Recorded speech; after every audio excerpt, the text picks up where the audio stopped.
Hola, el día de hoy presentaremos el tema de cerebelo, esperamos que sea de su agrado.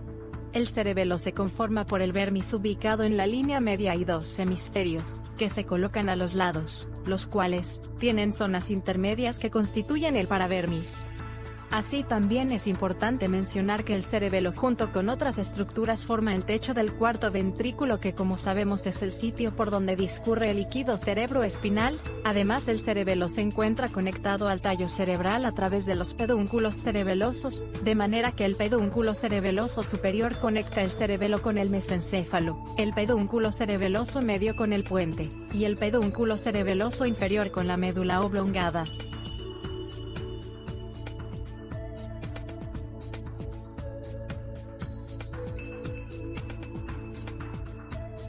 Además a través de los pedúnculos cerebelosos ya mencionados van a discurrir fibras o fascículos. Por mencionar algunos tenemos que en el pedúnculo cerebeloso superior van a discurrir los fascículos espinocerebeloso dorsal del núcleo dorsal de Clark, cuneo-cerebeloso dorsal de los núcleos cuneiformes accesorios, olivocerebelosos de los núcleos olivares inferiores, retículo cerebeloso de los núcleos reticulares del tallo cerebral, vestíbulo cerebeloso, arqueado cerebeloso de los núcleos arqueados de la médula oblongada, y trigémino cerebeloso de los núcleos espinal y sensorial principal del nervio trigémino. En caso del pedúnculo cerebeloso medio discurren los fascículo pontocerebeloso de los núcleos pontinos y serotoninérgicas de los núcleos del RAFE.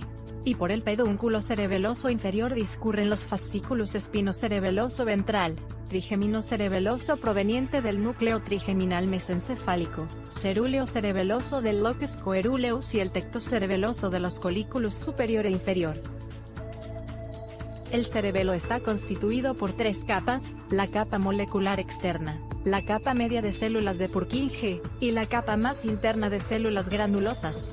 Entre estas capas se distribuyen 5 tipos de células, las células de canasta y estelares que se encuentran en la capa molecular externa, las células de Purkinje que como su nombre lo dice se encontrarán en la capa de Purkinje. Cabe recalcar que estas son las principales células de las capas del cerebelo, y finalmente en la capa más interna del cerebelo se encuentran las células granulosas.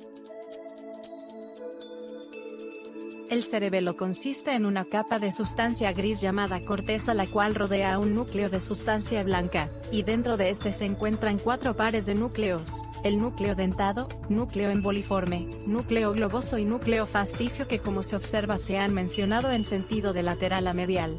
Además los núcleos globoso y emboliforme forman en conjunto el núcleo interpuesto. Por otro lado el cerebelo se encuentra dividido por 2 fisuras transversales, la anterior y posterolateral que delimitan el cerebelo en lóbulos, los lóbulos anterior, posterior y flóculo nodular.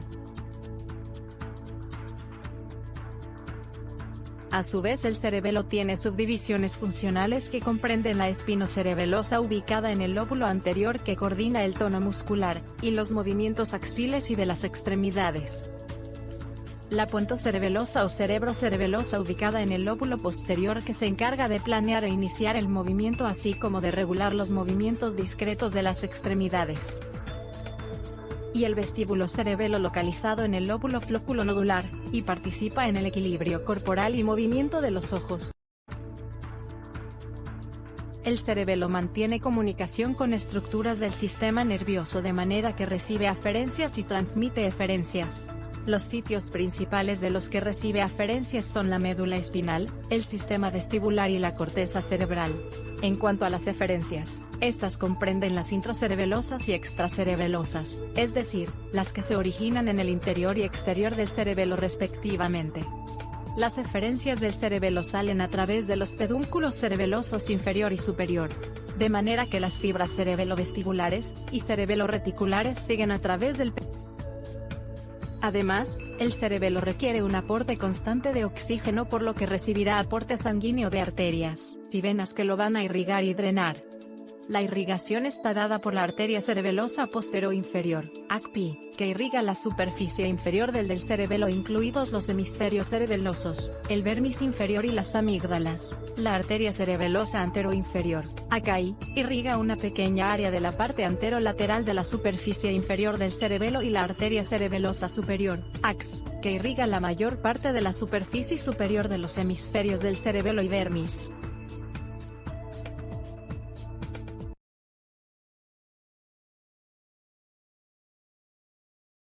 Finalmente el drenaje venoso está dado por la vena superior que drena toda la superficie superior del cerebelo y desemboca en la vena de Galeno, la vena posterior que drena la parte posterior de la superficie inferior, y desemboca en el seno recto, y la vena anterior que drena la superficie antero-inferior del cerebelo, y termina en los senos petrosos superior e inferior. Debido a las conexiones ya descritas del cerebelo, y los mecanismos de conducción que éstas siguen, el cerebelo se considera un centro motor e interviene en mecanismos sensoriales, recibe impulsos táctiles, visuales y auditivos. De manera que a partir de la comprensión sobre las conexiones y funciones del cerebelo, el personaje Luigi Luciani describió una tríada de signos cerebelosos los cuales comprenden